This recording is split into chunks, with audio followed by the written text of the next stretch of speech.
Unit 54. Telephoning tips. Telephoning in a language which is not your own is not easy. You should be aware that the person you are speaking to may have difficulties too. Therefore, keep the following points in mind.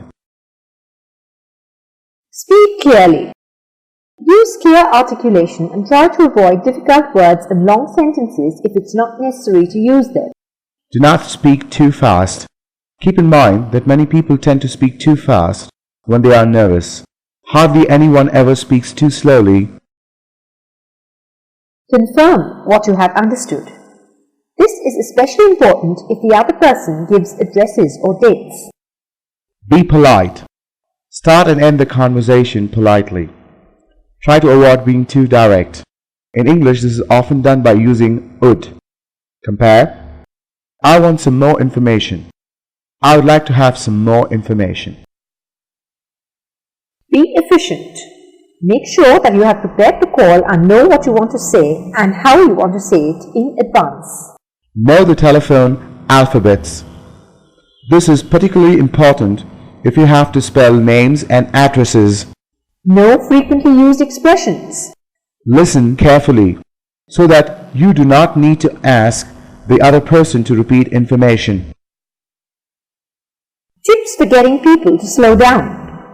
One of the biggest problems is speed. Native speakers, especially business people, tend to speak very quickly on the telephone. Here are some practical tips to get native speakers speak of English to slow down. Immediately ask the person to speak slowly.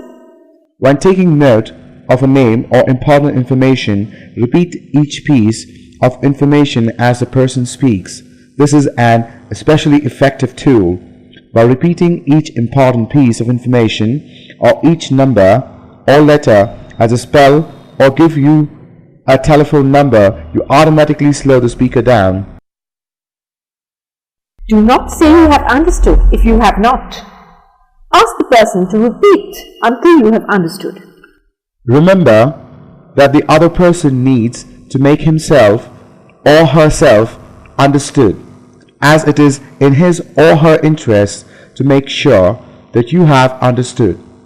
If you ask a person to explain more than twice, they will usually slow down. If the person does not slow down, begin speaking your own language.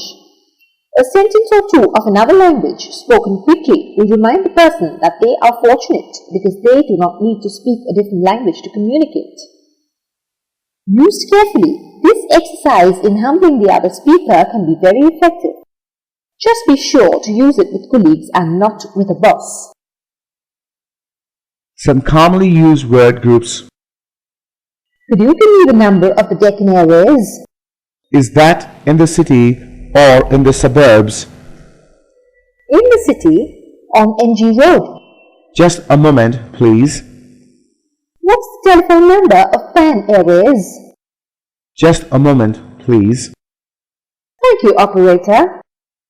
That number is 987666760. I'd like to speak to Jack, please. What number are you calling? NU 9814376. Sorry, you have got the wrong number. May I speak to the director, please? May I know who's calling, please? Tell him it's his friend from Japan. Just a moment, please. I'd like to speak to Mr. Bush, please. May I ask who's calling, please? Tell him it's his assistant. Please hold the line while I see if he is in.